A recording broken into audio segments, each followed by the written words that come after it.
You ask Tiger to solve. This deals with linear equations with one unknown. The final result is x equals -4. Let's solve it step by step.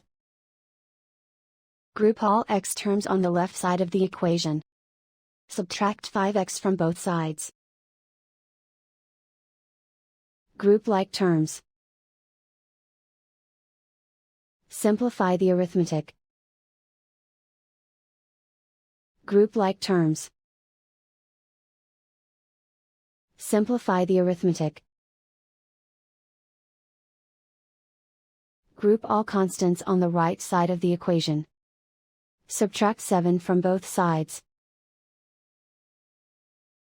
Simplify the arithmetic.